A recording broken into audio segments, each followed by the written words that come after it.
함께 사도신경으로 우리의 신앙을 고백하시겠습니다. 전능하사 천지를 만드신 하나님 아버지를 내가 믿사오며 그 외아들 우리 주 예수 그리스도를 믿사오니 이는 성령으로 잉태하사 동정녀 마리아에게 나시고 본디오 빌라도에게 고난을 받으사 십자가에 못 박혀 죽으시고 장사한 지 사흘 만에 죽은 자 가운데서 다시 살아나시며 하늘에 오르사 전능하신 하나님 우편에 앉아 계시다가 저리로서 산자와 죽은 자를 심판하러 오시리라. 성령을 믿사오며 거룩한 공예와 성도가 서로 교통하는 것과 죄를 사하여 주시는 것과 몸이 다시 사는 것과 영원히 사는 것을 믿사옵나이다. 아멘. 함께 찬송가 210장을 부르시겠습니다.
오늘 우리에게 주시는 하나님의 말씀은 고린도전서 6장 1절로부터 11절까지의 말씀입니다. 함께 보시겠습니다. 너희 중에 누가 다른 이와 더불어 다툼이 있는데 구태여 불의한 자들 앞에서 고발하고 성도 앞에서 하지 아니하느냐? 성도가 세상을 판단할 것을 너희가 알지 못하느냐? 세상도 너희에게 판단을 받겠거든 지극히 작은 일 판단하기를 감당하지 못하겠느냐? 우리가 천사를 판단할 것을 너희가 알지 못하느냐? 그러하거든 하물며 세상 일이랴. 그런즉 너희가 세상 사건이 있을 때 교회에서 경히 여김을 받는 자들을 세우느냐? 내가 너희를 부끄럽게 하려 하여 이 말을 하노니 너희 가운데 그 형제간의 일을 판단할 만한 지혜 있는 자가 이같이 하나도 없느냐? 형제가 형제와 더불어 고발할 뿐더러 믿지 아니하는 자들 앞에서 하느냐? 너희가 피차 고발함으로 너희 가운데 이미 뚜렷한 허물이 있나니 차라리 불의를 당하는 것이 낫지 아니하며 차라리 속는 것이 낫지 아니하냐? 너희는 불의를 행하고 속이는구나. 그는 너희 형제로다. 불의한 자가 하나님의 나라를 유업으로 받지 못할 줄을 알지 못하느냐? 미혹을 받지 말라. 음행하는 자나 우상 숭배하는 자나 간음하는 자나 탐색하는 자나 남색하는 자나 도적이나 탐욕을 부리는 자나 술 취하는 자나 모욕하는 자나 속여 빼앗는 자들은 하나님의 나라를 유업으로 받지 못하리라. 너희 중에 이와 같은 자들이 있더니 주 예수 그리스도의 이름과 우리 하나님의 성령 안에서 씻음과 거룩함과 의롭다 하심을 받았느니라. 아멘.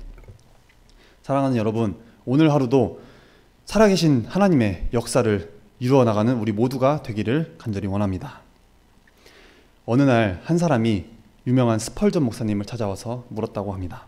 목사님, 왜 이렇게 교회마다 다 문제가 많고 시끄러운 겁니까? 문제없는 교회, 갈등 없는 교회 좀 저에게 소개해 주십시오. 그랬더니 스펄전 목사님이 대답합니다. 이 땅에서 만약 그런 교회를 만나게 되거든 그런 교회를 저에게도 역시 소개를 해 주십시오. 저도 한번 그런 교회에 가보고 싶습니다. 그런데 만약 그런 교회에 가게 되면 나와 당신은 그 교회에 발을 들여놓아서는 안 될 것입니다. 우리가 등록하는 그 순간 그 교회는 당장에 갈등이 일어나기 시작할 것입니다. 성도와 성도는 형제입니다. 한 아버지를 모시고 살기 때문입니다. 그 아버지는 바로 하나님 아버지이십니다. 그래서 주 안에서 우리는 한 형제가 된 것입니다. 형제 자매가 모인 교회는 성도들끼리 하나가 되어야 교회에 불어닥치는 그런 시련의 바람을 능히 이겨낼 수가 있고 건강한 교회로 든든히 서갈 수가 있는 것입니다. 그렇게 되는 길은 하나님의 은혜가 있어야 하는 것이지만 동시에 성도들 간에도 우리끼리도 서로 사랑하는 형제라는 인식을 재확인하고 나아가 형제 사랑을 구체적으로 우리 삶 속에서 실천하는 것이 있어야 가능한 줄로 믿습니다. 그런데 오늘 본문에 보니까 바울이 고린도 교회 문제 하나를 다루고 있습니다. 1절을 보겠습니다. 너희 중에 누가 다른 이와 더불어 다툼이 있는데 구태여 불의한 자들 앞에서 고발하고 성도 앞에서 하지 아니하느냐. 무슨 이유인지는 구체적으로는 모르겠지만 아마도 성도들 간에 서로 다툼이 있었던 모양입니다. 사실 교회도 사람이 모이는 곳이고 의롭고 거룩하게 사는 성자들만 모이는 것이 아니라 하나님의 은혜를 사모하는 저와 같은 죄인들이 모이는 공동체입니다. 그래서 교회에 갈등이 있고 문제가 있는 것은 단순히 그냥 교회가 부족하기 때문만은 아닐 것입니다. 바로 인간인 나에게 문제가 있는 것입니다. 성령님께서 잘못해서가 아닙니다. 인간의 연약함과 부족함 때문일 것입니다. 그런데 고린도 교회는 교회 안에서 알아서 자체적으로 문제를 해결하지 못하고 세상 법정에까지 그 문제를 들고 간 것입니다. 이 소식을 전해 들은 바울은 세상 법정에까지 그렇게 굳이 구태여 그걸 들고 갈 것이 있느냐라고 지적하고 있습니다. 이어서 2절 보겠습니다. 성도가 세상을 판단할 것을 너희가 알지 못하느냐? 세상도 너희에게 판단을 받겠거든 지극히 작은 일 판단하기를 감당하지 못하겠느냐. 아멘. 여기 보니까 성도가 어떤 존재인가 하는 것을 가르쳐주고 있습니다. 이어서 3절 보시면은 성도는 천사까지도 판단할 수 있는 존재라고 합니다. 그냥 아무 신들이나 믿는 세상의 여느 사람들과 똑같이 그런 사람들과 같이 그냥 하나님과 예수를 믿는 그냥 신 중에 하나로서 믿는 그런 종교인 중에 하나가 아니고 세상을 판단하고 천사까지도 심판할 수 있는 판단할 수 있는 그런 존재라고 하는 것입니다. 성도의 신분은 주님께서 세상에 다시 오실 때 주님과 함께 세상을 심판할 수 있는 지위에 있는 것이라는 겁니다. 마태복음 19장 28절입니다. 예수께서 이르시되 내가 진실로 너희에게 이르노니 세상이 새롭게 되어 인자가 자기 영광의 보좌에 앉을 때에 나를 따르는 너희도 12보좌에 앉아 이스라엘 12지파를 심판하리라. 아멘. 이런 존재가 성도 간의 문제를 해결하지 못하고 세상 법정으로 가지고 간다라고 하는 것은 자존심에 스크래치를 내는 일이고 약간은 수치스러운 일이다라고 하는 것입니다. 그래서 바울은 4절에서 이렇게 말합니다. 그런즉 너희가 세상 사건이 있을 때에 교회에서 경히 여김을 받는 자들을 세우느냐. 교회에서 경히 여김을 받는 자들, 그다지 대수롭지 않게 여기는 사람들, 어떻게 이런 사람들한테 재판을 받냐 하는 것입니다. 성도는 세상에 속해 있지만 세상과는 다른 하나님의 자녀들입니다. 하나님이 세상 사람과는 세상에서 구별해내신 거룩한 사람으로 분류해내신 거룩한 무리입니다.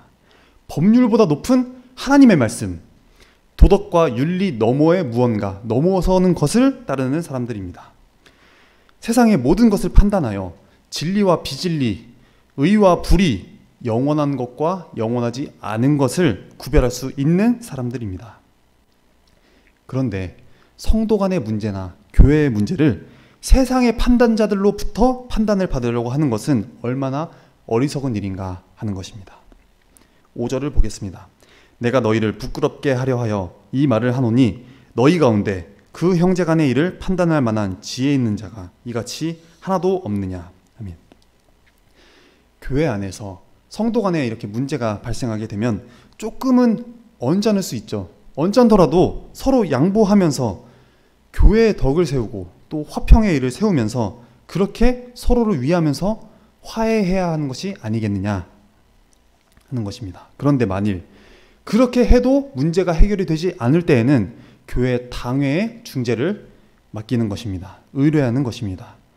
근데 그렇게 해도 만약에 문제가 해결되지 않는다, 그렇게 될 때는 노회와 총회까지 상소해서 올리는 것입니다.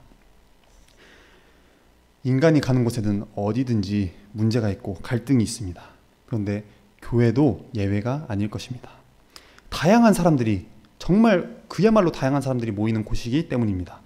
물론 교회는 예수 그리스도를 나의 주로 고백하는, 예수 그리스도를 믿는 사람들이라는 강력한 동질성을 갖고 있는 공동체입니다.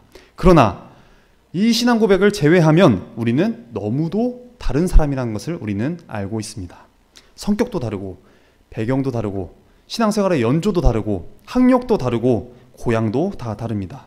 이렇게 다 다른 사람들이 한데 모여서 함께 어우러져 사는 곳이 교회라는 곳입니다.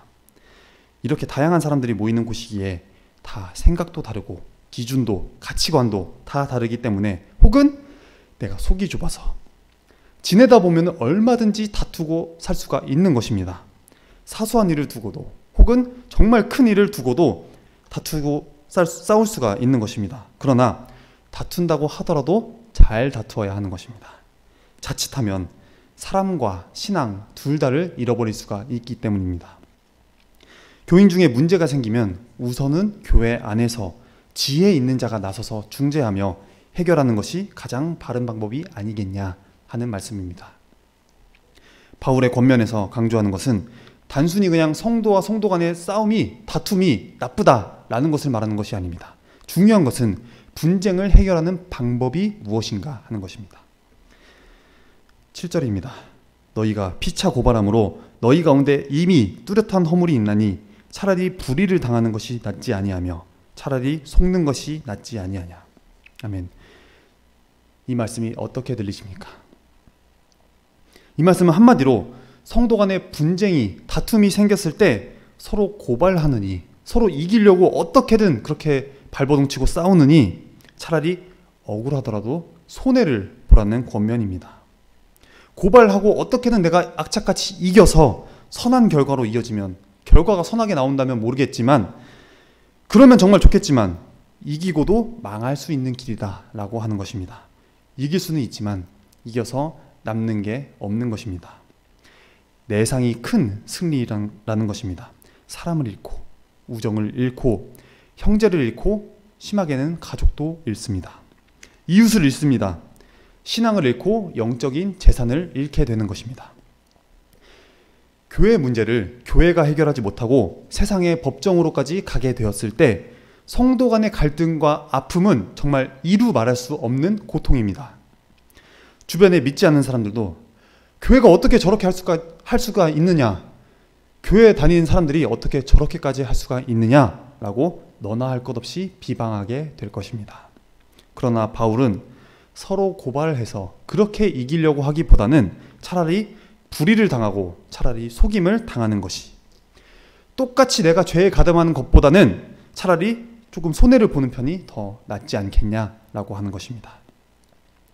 좀 손해보고 억울한 일을 당할 수가 있지만, 푸대접 받을 수도 있고 손해보고 상처받을 수도 있겠지만, 내 손으로 보복하지 않고 정의의 하나님의 심판에 맡기고 서로 지는 것이, 그런 편이 낫지 않겠느냐 하는 것입니다. 갈라디아서 5장 25절 26절입니다. 만일 우리가 성령으로 살면 또한 성령으로 행할지니 헛된 영광을 구하여 서로 노엽게 하거나 서로 투기하지 말지니라. 아멘. 사랑하는 여러분, 우리는 법정에서 이기는 사람들이 아닙니다. 우리를 위해서 희생하신 그 십자가의 사랑으로, 그 십자가의 정신을 이어받아서 그 정신으로 양보하며 사는 성도들입니다. 당장은 내가 지는 것 같고 당장에는 손해보는 것 같이 느껴질지 모르겠지만 결국은 믿음의 양보가 이기는 것입니다.